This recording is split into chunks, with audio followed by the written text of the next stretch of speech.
Hello there, my name's Annette with Sunbeam Fabric Art. Welcome to my channel.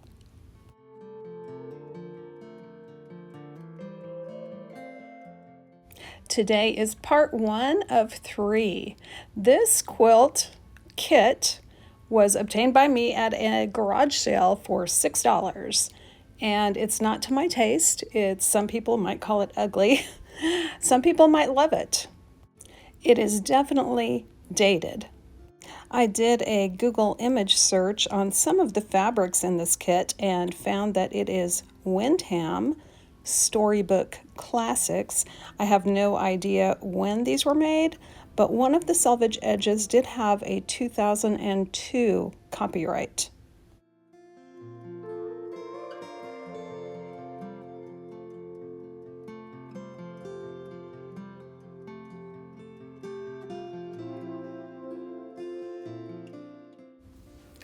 So I've done the Karen Brown declutter challenge for 3 years in a row, and every year I see this kit in my stash, and I also got a second kit. We'll deal with that in a few weeks. I see it every year and I'm thinking, I'm going to hold on to this because I got all this fabric for $6. What a deal.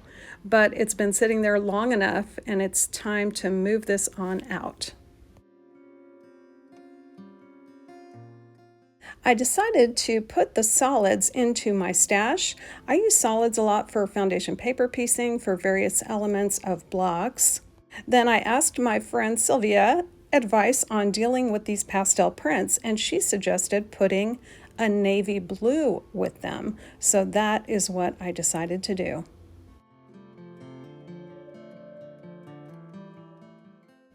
Now, the idea for this quilt started with a Facebook reel. I know you guys see those reels if you're on Facebook at all. And I saw this one where they were making this interesting strip tube, but the way they did it, I was like, why are you doing it that way? It would be so much easier to do it this way. But I did like the finished result. This background fabric was included in the kit, and I'm going to use quite a bit of it. So for my strip tube, I'm going to have 2 wider pieces of navy on the outside. Then I'm going to have 2 different widths of pastel fabrics on the inside and different colors. And this wide strip set will be half of my strip tube. Then I'm going to cut widths of the background fabric to the exact width, and that will be the second side of my strip tube. Once I had those background strips cut to the right width, I rolled those up and set them aside. This is some navy batik fabric I've had in my stash for quite a while. I'm using a special ruler here to cut myself some nice straight 3-inch wide strips, and when those are finished into the project, they will be a 2.5-inch width.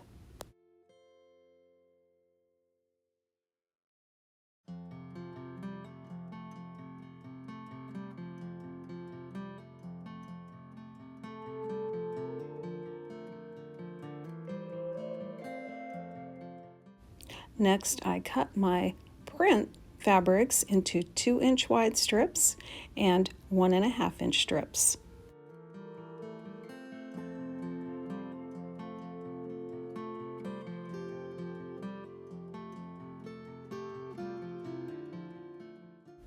I wanted to make sure the fabric in each strip tube was different, so I did lay all that out in advance, and then I was ready to sew.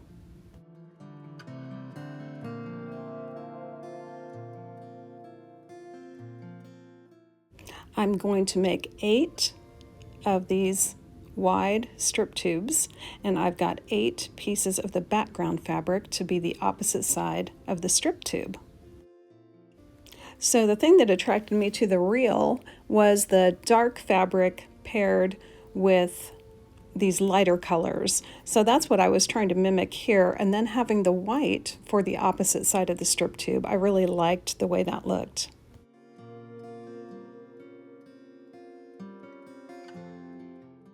Starting with the 2 strips on the left-hand side, I'm going to place those right sides together and join all of them in a chain. Then I'm going to do the third and fourth strips together in a chain, and then the fifth and sixth strips.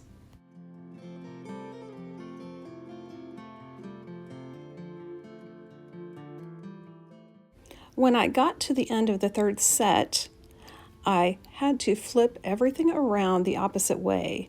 And the reason I do that is because when you sew long strips like this, I don't know why. I wish there was an engineer out there that could figure out a way to make that not happen, but there may be a bowing effect in your stitches. So if you sew all your strips together the exact same way, you may not get nice straight lines.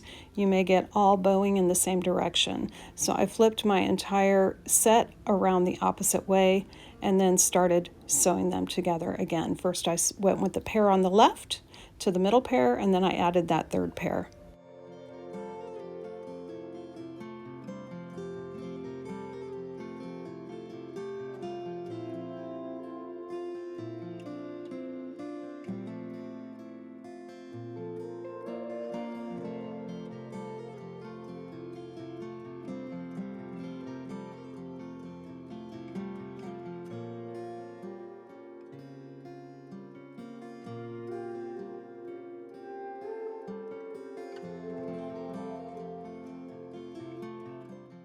Now I have my 8 strip sets all put together, and it's time to press these flat.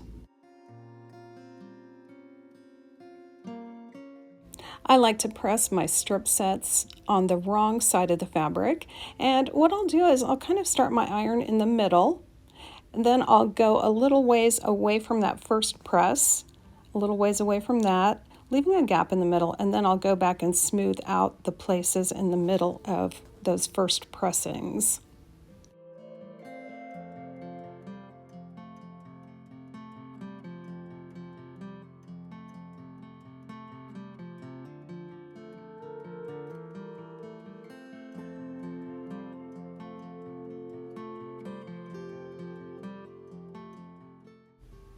With all those 8 strip sets pressed, it's time to pair those up with the white background strips that I had cut, and they did match, so I did my measurements correctly. I was a little bit worried about that. I probably should have waited to cut the background fabric to make sure I was adding these figures up correctly, because I've done it wrong before. Putting the background strip right sides together with the pastel strip, I'm going to stitch a 1/4 inch down both sides to make a strip tube.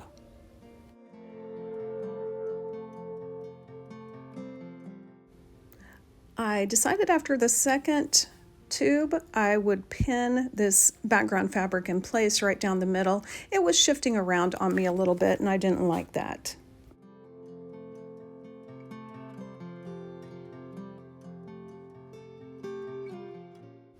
Here is a look at the strip tube. You can see the right sides are in the middle, and you can see some of these with the fabric strips of these different, this line is, I thought it was all the same fabric, maybe not. They are different lengths. Some of them are 40 inches, some of them are 44 inches.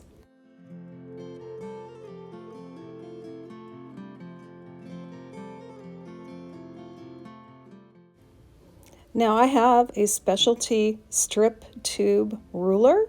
Unfortunately, this strip tube is too wide. That ruler will not work for the width I've got here. So what I'm using is my regular, most trusted ruler, my 12.5 inch Omni Grip, and I'm laying my diagonal line down there at the bottom on the seam that I stitched.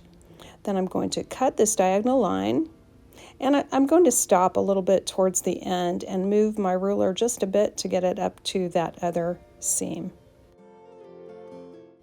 My next step is to put the diagonal line on my ruler on that top seam. Once I do that, I can cut another angle.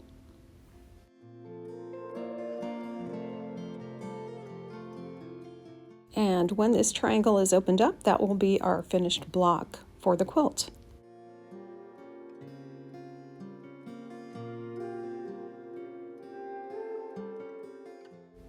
I was able to get 3 full blocks out of each strip set, And since I made 8 strip sets, that's going to give me 24 total blocks. And stay tuned for the third part in this series, because that will be what I do with these cutoffs from the ends. After I cut 2 of the strip tubes down, I laid out some ideas for layouts of a quilt. So since I'm going to have 24 blocks, the layout will be 4 by 6. I played around with a couple ideas. I think I'm just going to make diamond blocks like this one you see here. So it's going to be pretty easy to sew 2 of these triangles together at a time to make a peak with the navy blue. And you can see some of the cutoffs off the ends and some of the other leftovers from this project. And like I said, stay tuned. This is first in 3 parts for this quilt kit. Well, this diamond pattern will be super easy to assemble. It's simply a matter of putting these triangles together with the dark navy peaks matching each other. And so I'm nesting that seam right up there at the top, and I'm going to sew all my 12 pairs this exact same way. I did nest my seams a little bit as I went along. I was more focused though on making sure the end of this seam did match up at the bottom of this block.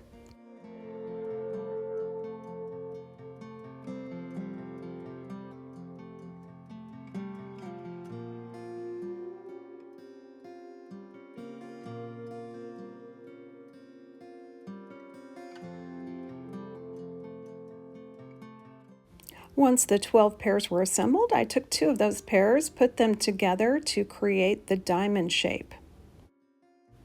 Once I had my 6 diamonds completed, I put them together 2 diamonds per row with a total of 3 rows for this quilt.